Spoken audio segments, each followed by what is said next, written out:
California now? Just till May, taking Okay. care of my mom. Right. Yeah. Okay.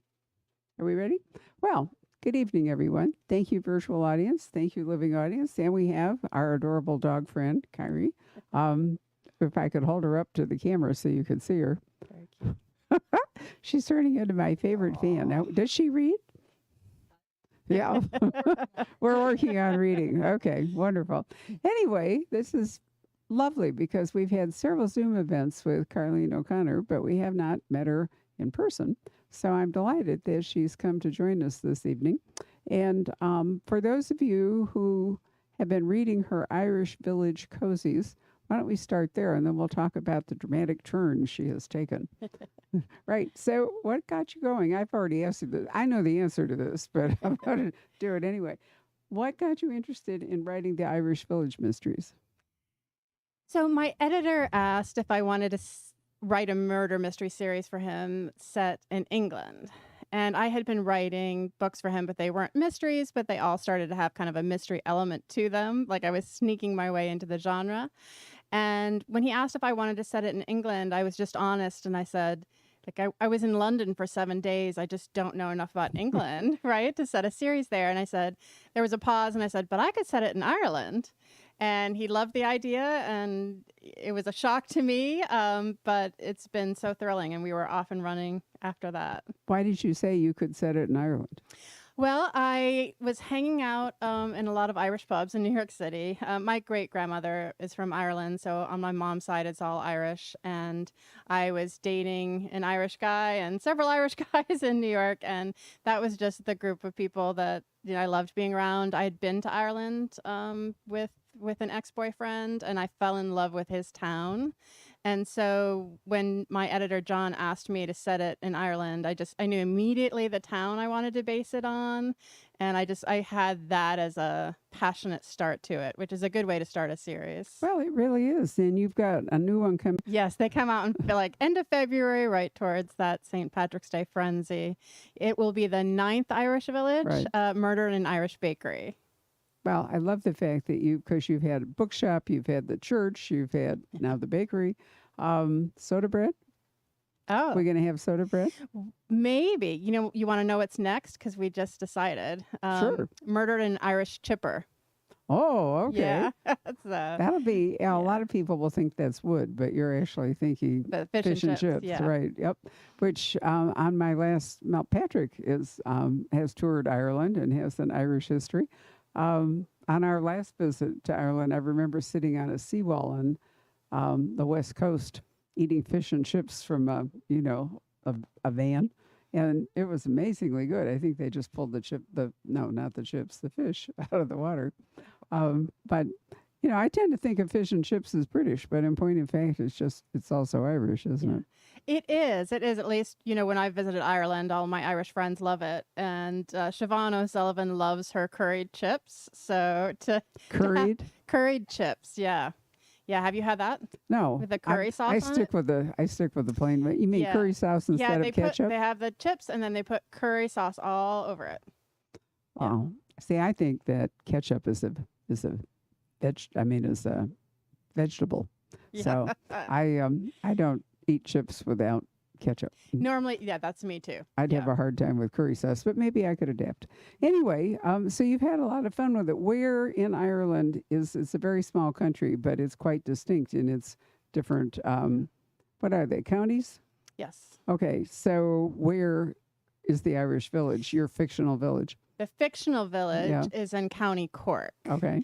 The real village, Kilmallock, is in County Limerick, but it's close to the Cork border. And I just didn't want all the lovely people there getting mad at me for killing everyone off. So I fictionalized the town. I just moved it over the border a little bit to Cork. And you did actually create this series using police. So they're not, unusually for a cozy series, you have real cops and not the bookseller in the village as the sleuth. Well, in the first two, she's a bistro owner, right. And she's not so I was new to writing in the cozy field, and I was reading too many comments about the book, and a repetitive one from the first couple books was, she's so nosy. And I thought to myself, well, how else is she supposed to solve crimes, right? But it kind of irked me a little bit. And so I wrote to my editor and I said, what if in book 3, this means there's going to be a 2-year gap because she has to go to Garda college, but what if I wanted her to become an official Garda? And I had no idea whether or not, that would be rubber stamped or not, but he loved the idea. He said, I think that would be a really nice arc for her character. And that's been a relief to me. Like, okay, now she can officially do her job and have all the resources of the Guardy behind her. So that was a surprise, but a fun transition. So in order to make this work, do you have to keep bringing strangers into the village because you're going to decimate the entire adult population otherwise? Yes, I have. Yes, usually like there's some event, that might bring people together, something new starting. A couple times they've ventured out of Kilbane, to a new location. So I've been able to shake it up like that. For Murder and Irish Chipper, they're going to go on their honeymoon to a place by the sea. I haven't nailed down exactly where yet. There's a lot to choose from. So I'll be able to kill somebody by the sea this time.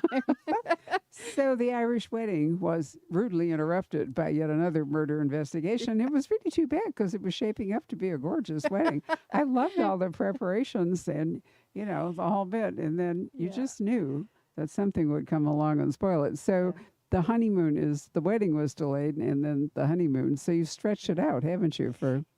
Yeah, I've stretched it out. In fact, it'll probably be like over a year after they've been officially married. So they really delayed the honeymoon. But, her brother Owen is building a farm-to-table restaurant and they moved into a new farmhouse and Murder an Irish Farm.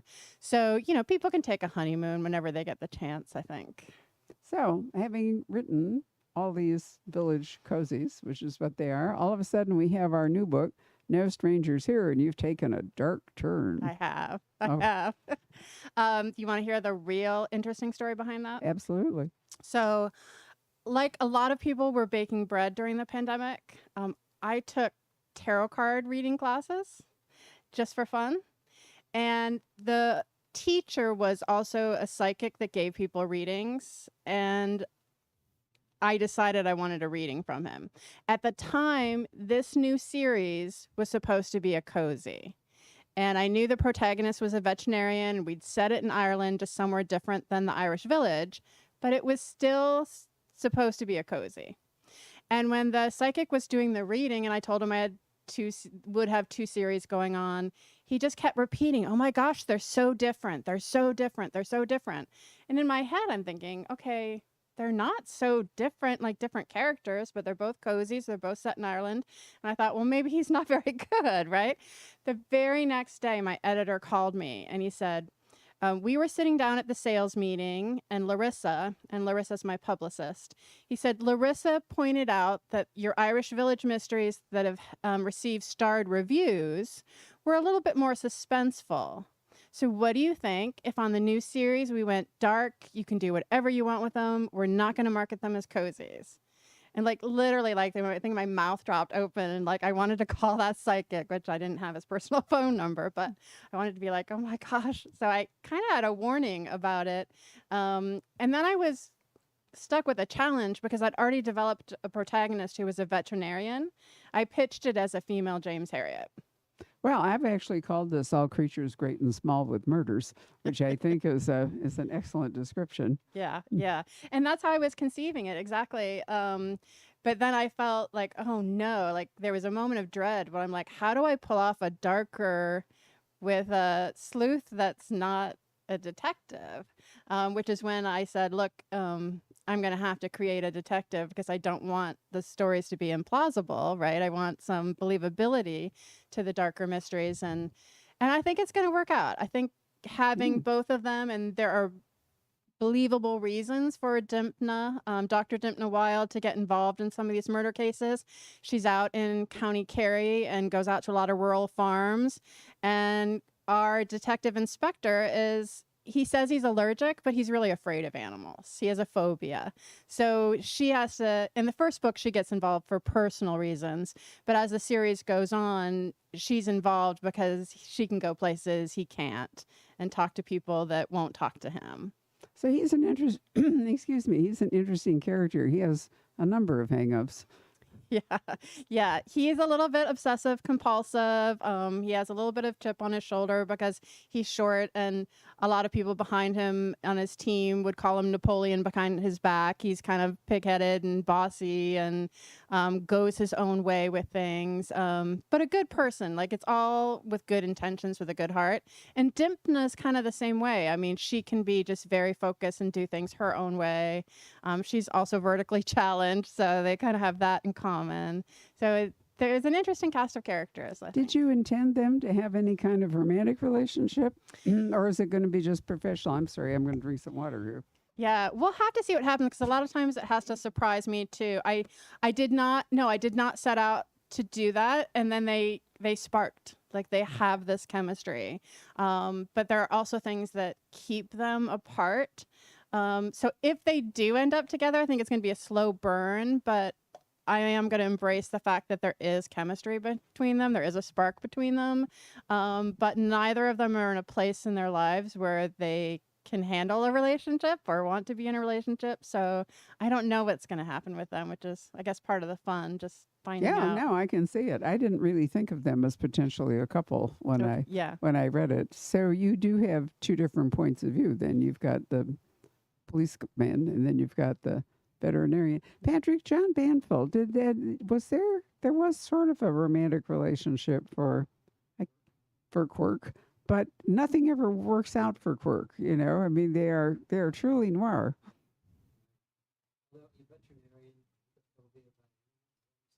Yes. No, he's not. It's the cop that has the phobia about animals. The cop. Yeah, I'm sorry. no. I'm sorry. Yeah. Yes. Yes. The cop. Yeah. Yeah. No, She's an animal lover. She actually has an interesting and a very Irish family. Her father, if I have this right, it's been a little while since I read it, but her father is a distinguished Yes. veterinarian, and it's not that easy for a woman in Ireland still probably to be Yeah. a serious career person Right. in a field like that. Yeah. Also, it takes a lot of physical strength, you know, to be. I mean, if you've read James Herriot or if you watch the PBS Masterpiece and all, if you're pulling a calf out, you know, out of a cow, or a lamb out of a sheep, or, you know, trying to get a colicky horse or whatever, it takes a lot of physical strength to do that. Yeah, it does. And I've been fortunate to be in communication with a male Irish veterinarian. And he's actually a really tall, kind of big guy. And he said right away to me, first, he was fabulous. Like, I was hesitant approaching him, like, you know, I'm writing these murder mysteries. Can you know, help me with vet questions? He had a beautiful memoir of his work set in Ireland. He's from County Wicklow. And I read his memoir. I'm like, I want this feel with murder, just like, you know, the James Herriot. And so I emailed him, and he was not only was he so gracious and so nice, he got the concept, because I was asking him what veterinarian medicines could kill a human being, right? And I had named a few that I had researched, and he goes, oh yeah, that would do it. But if you want something that really puts the fear of God in people. And I was like, yes, I do. Like, he really got into the spirit of the murder mystery. And so he said, look, there's something called immobilin, but vets call it monster in a bottle. It's illegal, but old-timey vets would still have it, and a single drop would kill a person. And I was like, okay, that's it, you know. So, and he talked about it. He said, actually, there'll be a lot of women in Ireland that will say, send a male vet. So the bias towards female veterinarians is real and does exist, and it doesn't just come from male clients. It also comes from his female clients that will literally say to him, don't send a female vet. Why would they do that? Did he give you a reason? No, and I mean, these are probably older people, and in their minds they think that they need a strong man to, you know, be able to do it.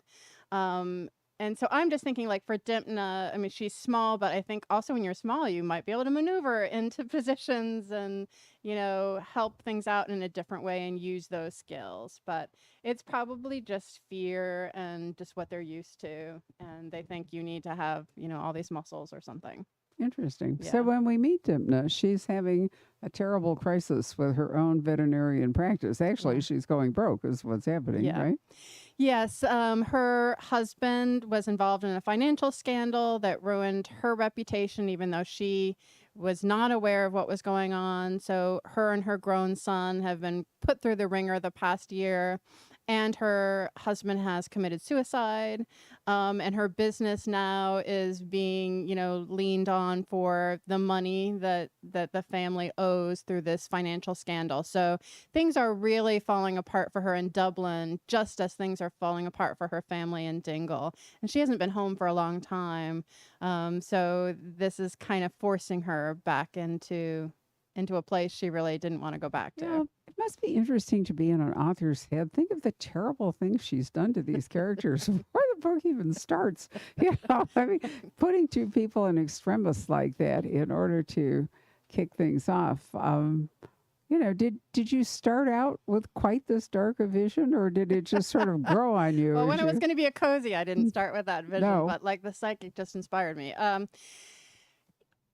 It evolved slowly, but what I liked about it is that I guess I think kind of like flowers growing up through the cracks in the sidewalk. Like it really has made Dimna a strong person and a caring person, and it's given her kind of a new breath and a new spirit that I think had she not been through everything she'd been through, she probably wouldn't be the same person. So I think that adversity, which, we all go through, I think even though it's painful to go through at the time, just like kind of a diamond being formed, I think it can really form us into something surprising and beautiful. Well, and not only that, if you need to blast her out of the life she's been in, Yeah. you can't be for trivial reasons if you want her to. She doesn't really want to go back home. She had to go. It is a tense situation. But it's the Dingle Peninsula. Have you been to the Dingle Peninsula? Have you been to the Dingle Peninsula? No? Well, it's a great part of Ireland. The west coast of Ireland, I think, is really spectacular. Yeah. But the Dingle Peninsula's got a whole life of its own. It's also very hard to drive. Yes, I remember that. So, so you're not near the cozy village. You're off in a special place. So what appealed to you about the Dingle Peninsula? Once again, I was in Dingle and fell in love. What's not to like? There's the ocean, and I loved the curve in the roads. I loved the mountains and the cliffs, and I loved the colorful. Suddenly, you're just in this colorful, vibrant village. Like they had a little aquarium, and the Fungi the dolphin statue, and the restaurants and the pubs, and like there was a life to it. There was a heartbeat to it. And even though I was only there for a short amount of time, it just like as soon as I knew I had to have a new setting, just like with Kilbane and Kilmallock, I knew immediately where I wanted to put it. And I see myself spending a lot more time there in the future. I definitely want to. Oh, too bad. I know, right? Well, actually, the Dingle Peninsula is very heavy on tourists. So one good thing that you will gain I could kill off from a lot of tourists. Yeah, right. You will always have fresh bodies to go there. It's part. What do they call it, Patrick? The Wild Atlantic Way, isn't it? The Wild Atlantic Way. Yeah. It goes to at least to Galway. Yeah. I know that it goes from Ashford Castle. I'm trying to remember the name of the village there, and it goes all the way, down the west. And it's a huge hiking trail, biking trail. They're increasing luxury hotels along the Wild Atlantic Way because you've been out freezing all day, and all the rest of it. You're ready for a spa treatment and some really good food. Yeah. So I think the west side is developing. The western part of the island is developing fairly heavily. And you also have the Dingle Way hiking trail there, and like I think right now a film festival is happening in Dingle. So they have a lot of great yearly events and festivals, and there's a music festival coming up. No surprise. Yeah. So Dingle is a lively place. It is a lively place, and festivals are. Haven't they always been part of Irish culture? Music festivals, poetry festivals. Summer's gone. Yeah. Yeah.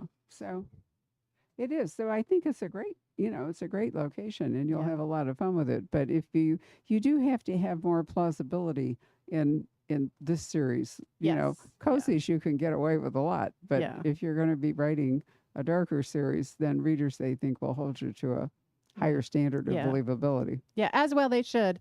I'm also fortunate that, like with the Irish Village, I stick pretty much to Siobhan's point of view, But now with this one, I can change points of view. So there's Detective Inspector Cormac O'Brien, but another character I'm starting to get to like is Detective Sergeant Barbara Neely.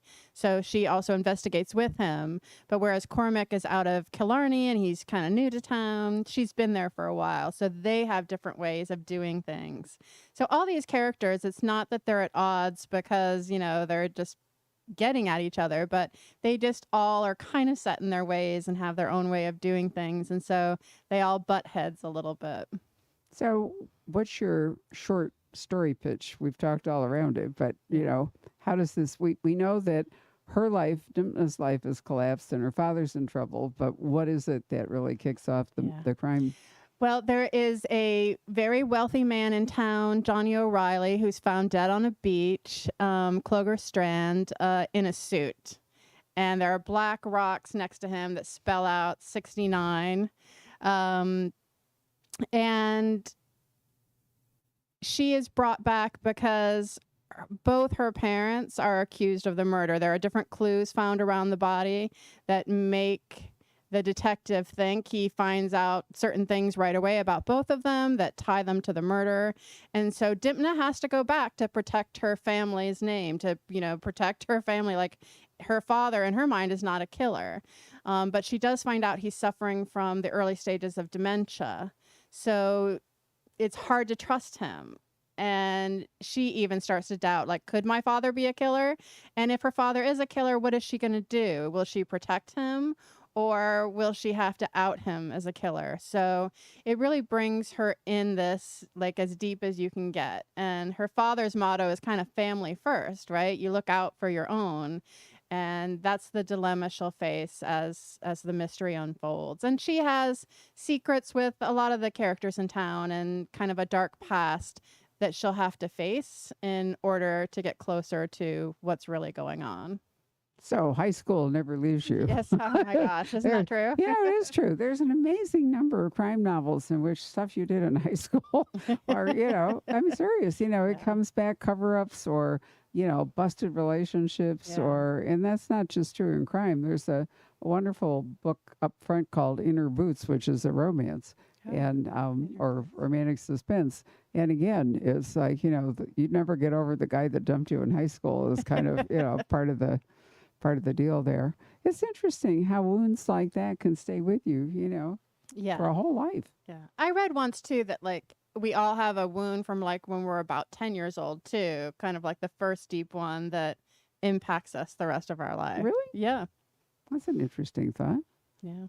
I'm not sure I can even remember what life was like. I think that's fascinating. Yeah. I think, teenage years are the times when people often make really dreadful decisions, either impulsive or I was about to naive. say, yeah. They had a thing I was watching at the manicure place. I was forced to go in and do something about my manicure.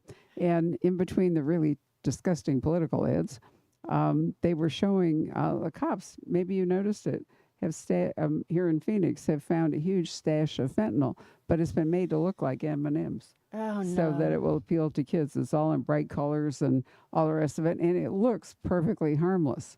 And I thought, wow, kids are so vulnerable because, they're going to take it largely at face value. Yeah. And, how awful to prey on them like that. I know. Yeah. My 15-year-old niece, they had a police officer come to their school to warn them about this and since Halloween is coming up, to say this fentanyl is being put in candy. So it's terrifying. And I'm glad that, the word's getting out there at least for. So is the object, I'm being naive here, is the object of it to try to hook these kids? Because fentanyl is so dangerous. Why would they put fentanyl? Why wouldn't they put something that, might bring kids back again? But fentanyl is so often really disastrous. I can't really see why you would try to hook somebody on I know. I was having this discussion with my brother-in-law, and he's, it's the chemistry, that if you get it right, the high is really good and really fast and really cheap to make, but it's really easy to get the chemistry wrong. And so I think the bottom line is they care about money more than they care about their consumers dying, which is horrible. But well, yeah, I just thought, why isn't there a drug that's more addictive but not so lethal being packaged like this? I mean, you think sugar is enough of a drug on its own, right? So, That's very true. I know. Right. So, what else would you like to say about the book? well, the titles, I thought this was fun. The titles are all going to be part of an Irish saying. So, of course, this is William Butler Yeats. There are no strangers here, only friends you haven't yet met. And the second book so far is called Some of Us Are Looking. And that's from Oscar Wilde's quote, "All of us are in the gutter, but some of us are looking at the stars." Uh, so I'm going to Really, have fun really with the nice. series, looking at Irish sayings and trying to formulate titles from them, and then seeing what kind of plot that title might suggest. So, do you tend to do titles first?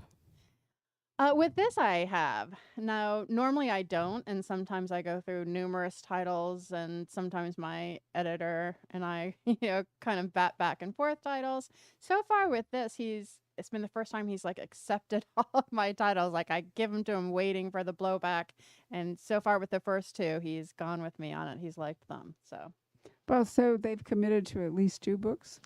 they've committed to 3. Good. And we'll hopefully they'll keep going. We'll see. But I'm kind of in the midst of the second one now, so that's So you're going to be in your writing life alternating between cozy and dark, Yeah. but not noir, just more hard boiled. It's more hard boiled. And for people wondering, like it's obviously dark compared to a cozy, but I feel it doesn't go too dark.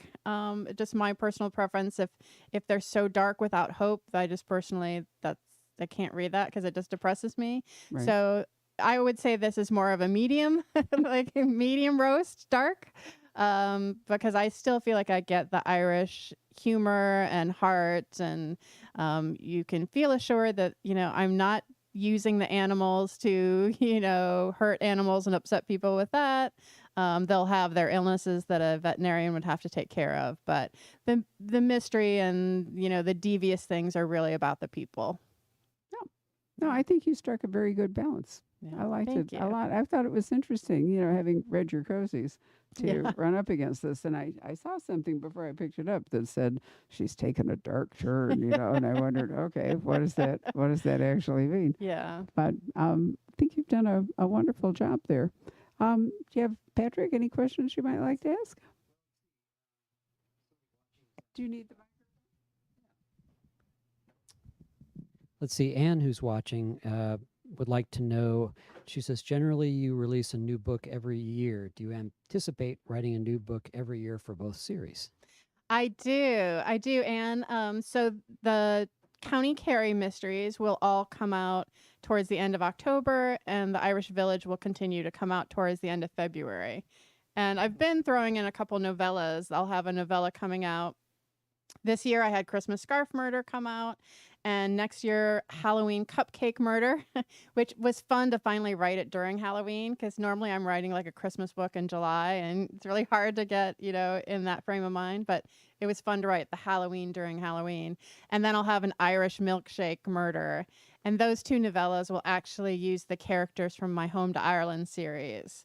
And there were only 2 of those, and I have readers sometimes upset about that, but at least I'll be able to get in these novellas and have those characters continue in that way. You got to talk about that cool cave that you were mentioning Oh, in the yeah. back room. Yeah. Is this the novella you're talking about? Yeah. So for Halloween Cupcake Murder, at first I thought, well, they don't celebrate Halloween the same way in Ireland, so, what can I do? But then as I researched, like, Halloween actually started in Ireland with the Samhain Festival. And in Roscommon, there's an ancient architectural site that has 240 architectural remains buried underneath this farmer's field. And it includes this cave that the nickname is Cave of the Cats, or the am I allowed to say it? The Hell Cave, where on Halloween, originally with the ancient Celtic and the kings, there was a temple, and they would have sacrifices, and they would dress up because they were afraid that the demons were coming out of the cave, and they didn't want them to recognize them as people, so they would dress up as monsters. And then they would give cakes as sacrifice, and probably animal sacrifices, and that was the start of Halloween. So It was really fun to learn that. They're trying to get the site, they're trying to excavate it and have it become a UNESCO heritage site. They're applying for that. So we'll see what happens. But the cave is an old souterrain that you can actually, it just looks like a farmer's field, and you see paddocks, and then you see the entrance to the cave, and people can actually still go in it. Yeah. Let's see. Donna asks the victim's name in the Irish bakery. She says, I'm going to blow the Donna. pronounce. Is it Aoife? Is that Aoife it? McBride. Aoife McBride, right? She says, I'm wondering because I won a contest to name the victim in that book. Hi, Donna. Actually, Donna has a cool name too. I won't Donna out your Ice. last name if you don't want me. Donna Ice. So Sorry, Donna. I think that's a great. I almost wanted to use her name because it's so perfect for a character. She did. She named the victim Aoife McBride, and I don't know if she's read it yet, but I had a lot of fun with Aoife McBride. That's great. Let's see. What else do we have here? Are there parts of Ireland that you have yet to write about that you'd like to write about? Oh, that's a great question. There are parts of Ireland, yes, and parts that I have not been to yet that I would like to go. One of them is Donegal. I have a good friend from Donegal, and I've always wanted to go, so that is high on my list. And Kinsale is really pretty. I think it might be fun to do something in Kinsale. And I've also always wanted to go to Skibbereen, so Cove and Skibbereen, those are on my list as well. The Blasket Islands, and those are near Blaskets. Dingle. Yeah. Yeah. Yeah, I really want to go back and spend a lot more time. Yeah, Donegal, we got up there, and that's one of my favorite parts too. Because what's kind of a little bit sad is to think about the West being overly developed, because for a long time that was like the Gael talked, that was Yeah. the Gaelic speaking, and it tended to be the wild part of Ireland. you Yeah. know. I remember when we were there, we went to the Aran Islands, and we went out to the one that people don't often go to, the Oh. furthest one. And I'm sure this guy was on the payroll or something, but there was this fisherman who walked in and, just maroon from being in the sun. And he started speaking in Irish to the bartender. Yeah. I'm like, wow, this is cool. I wonder, it's just an interesting experience, this Yeah. sort of lost language. And when I was there, it still is a Gael tract region. That whole Kerry area, everywhere I went, and around the ring of Kerry, every shop we went in, they were speaking Irish. And every sign in that area is both in Irish and English. Yeah, it's interesting because there's a definite comparison with like the American Indian tribes in the Mm. sense that they tried to wipe out the language. Yeah. The British certainly did for a long Yeah. time. Donna Ice, let's see. Be my guest. You can use my name. Okay, Donna, I might do that. That's a great name. So Donegal, and then how about the north? Up like the, Actually, my great-grandmother's from Ballymena. So I would like to go to the north. I would like to go to Belfast, and I would definitely like to go to Ballymena. There's a story of my grandmother trying to go find out where her mother was from. And, back in those days, she was just standing in Belfast, at a phone booth. At a phone booth, looking through the phone booth to see, the family name, which was O'Ra. But she couldn't find it in the short time that she had. So she didn't even get to make it to Ballymena. So I would definitely like to do that. And then I'm going to have to skip over to Scotland. There we go. If you go to the Giant's Causeway, you can skip across to Scotland because that's the deal. Is that it was, I've been there. I'm trying to think. I've sailed around Ireland twice, but I've also traveled all around Ireland. It's a small country. You can It is, yeah. actually navigate. Last time I was there, we were on a ship, and then when we got off in Dublin, having sailed around it, we drove all the way back over to the west so I can stay at Ashford Castle again, which is my spiritual home. It's a motorway, so it was probably between 3 and 4. Is Ashford Castle Adair? Is it Adair? You were trying to remember where it is. Ashford Castle. No, I'm trying the little village is called Cong, Cong, and it's on a big lake there. Okay. And it was a castle. I mean, my favorite thing about Ashford Castle is over the door on the lintel, their motto. I just love it. Excellence since 1228. I mean, it's really hard to beat that. Yeah. And eventually it was bought by the Guinness family, Okay. and they lived in it because, I mean, it really is a country house with its giant lake, and it's a beautiful, the Kong, the river that runs through the village and comes to Ashford Castle is a great fishing spot. Oh, wow. And they have a little steamer that goes around the lake and stops at Ashford Castle and the whole bit. They have falcons and falconry and Oh, yeah. amazing gardens and the whole 9 yards. Yeah. But anyway, they've turned it into a really beautiful hotel. And funnily enough, I only went there because John Connolly, the last person you would imagine, would have sent me there. He said you can't come to Ireland without going to Okay. Ashford. That's on my list Ashford Castle. now. Yeah. You have to book it up way in advance. That's what I But figured. anyway, I really wanted to go back and spend. I think we spent 3 days this last time. But Kong is a lovely little village, with a fabulous little Irish bookshop and their pubs, and Yeah. you can do the river and the whole bit. But it's not far from the Wild Atlantic Way. It definitely is over. I'm trying to remember the name of that big lake that it's on. I could look it up. The Lough. I never, is it pronounced Love? How do they I think pronounce it's it? Loch. Yeah. Loch. Yeah. Okay. Only in Ireland would Yeah. Lough be pronounced Loch, right? Anyway, it's on one of the big lochs because Ireland does have. I mean, even though it's an island, Yeah. it has a lot of interior water. Yeah. Yeah. Even Kilmallock has a river running through it. Yeah, but I mean, they're lakes as well as Yeah, rivers, yeah. which is interesting. And there are other caves. There's the famous. Actually, it's pretty small potatoes as the cave goes, but they took us, I think, near Galway. There's some kind of a cave that they've turned into something like Carlsbad Caverns, but it's a real mini version Yeah. of it. I think I'm trying to remember, Patrick. What's the name of the place with all the stones on the west side? I'm going to think of it in a minute. But there's some really unusual geology in Ireland. Yeah. I mean, the Giant's Causeway way over above Belfast, but the Barrens, that's what it's called, isn't it? I think so. And that's completely fascinating to go to. I mean, just, because you think of Ireland as Emerald Island and grass, and also beautiful. Yeah. And then you come to this region where it's just like all rocks. There's no vegetation. There's nothing. And it actually looks like somebody just like tossed all this stuff there. Wow. So it's a climbing area. It's kind of interesting to drive through. And this weird cave thing is right near the Barrens, and it's a stop at.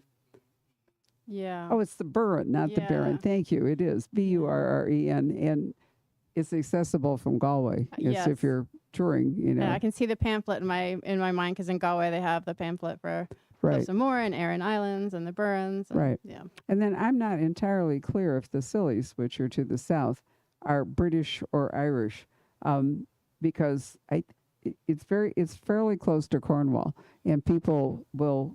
There's a little plane, that you can fly. So when we were there, there's a little castle there and an old fort and whatever, and there were people who'd come from Cornwall to visit the Scillies. But the thing about the Scillies is this astonishing garden that they have there. It's a world famous garden, and there's a little town called St. Mary's. And I think it's actually British, but it looks as though it's going to be south of Cork. Okay. Okay. So I think at one point Ireland and Britain were, under one. So I'm not sure at this point who owns it, who owns the Scillies. But anyway, it's gorgeous. People are Googling right now. I'll figure it out. Yeah. But Ireland has a remarkable diversity of geology and of climate. Yeah. And we certainly know it's been divided by religion and politics, and it has a really long history. I don't know how many people realize that it was actually under Elizabeth I that Ireland fell into English rule. She, the Tudors, Elizabethan anyway, conquered Ireland, and that's where it comes from. But for a long time, it was independent, but always unruly. Yeah. They never really got their act together. They had small kingdoms and chiefs and the whole bit, but Cromwell was later than Elizabeth. He's 1648 to 60. Well, Elizabeth was in the 1590s that they went over, and I'm not entirely sure why. I mean, she was. I mean, I don't know why they colonized. I probably should look it up. But Yeah. there's been a long and difficult history. There was the big 18th century uprising. Remember? Um, so I still wonder what Northern Ireland will do. Yeah, I do too. After Brexit. So it's been a long time, but Yeah. hundreds of years that Ireland has been Irish and not Irish and Right. all the rest of it. So there's tons of things to write about. John Banville chose to set his mystery series in the 1950s. I'm trying to remember why did he do that? He was actually here once and we talked to him about it, but now I can't remember.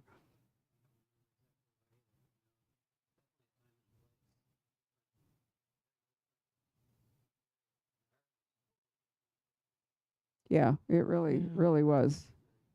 Very poor, very depressed, still very Catholic, had remained neutral during the war, but a lot of people fought. But it wasn't bombed and overrun Yeah. because I get in part I think because it wasn't worth it, for Germany to try to. What good would it have done, Yeah. so to speak? Um, but yeah, well, sure they were because they were anti-British. Yeah, exactly. Yeah. And yet Ireland's always had this terrific literary tradition. For a long time, I don't know if it's still true, for a long time, if you were a writer, you didn't pay income tax. There were all kind of, good point for you. I don't know if that's still true, but, it was a real haven for writers. There's a long and rich Celtic storytelling tradition, and bards were important. And, Absolutely. Yeah. so I think it's for a small place. It's remarkably diverse. Yeah, absolutely. But And they are getting into tourism because the first time I was there and we went to the cliffs of Moher, you could just wander up. You'd park your car and wander up, and if you fell over, it was just going to be too bad. They have now turned it into you have to pay to go, Yeah. and they have a whole like glass viewing house, and yeah, yeah, and I think unfortunately that Ireland is being touristed, if that's a verb, um, more so than you might expect. But that's true of a lot of places it is. Yeah. there are too many tourists and people have to Yeah. figure out how to control them. So it'll be interesting to see whether the Irish do. And you're right, it would ruin the western side of it too. Yeah.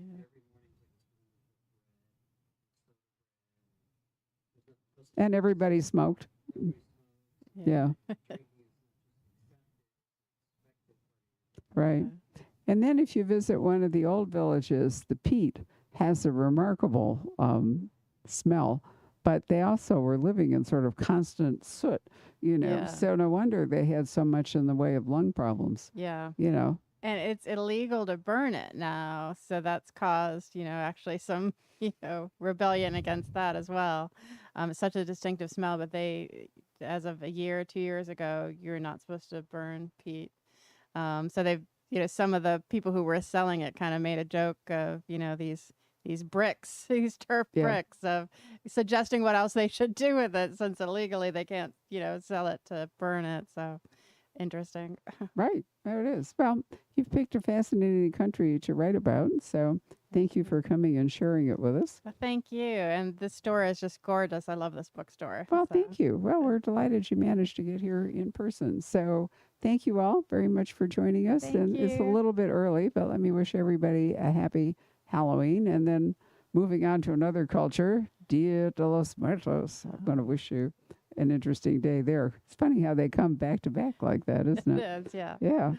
So, and thank you to the best dog ever, the best bookstore dog, because she's so good. However, I heard you bark. I heard you bark at that man. Aw. Yeah. So you're not entirely without sin. I was telling her my neighbor in Chicago has a Havanese, and they're just the best dogs. She's very sociable. So did you have any questions you didn't feel like asking? Now that we're off camera? Are we off? That little red light. I was going to say the cover of that book didn't look like a coat.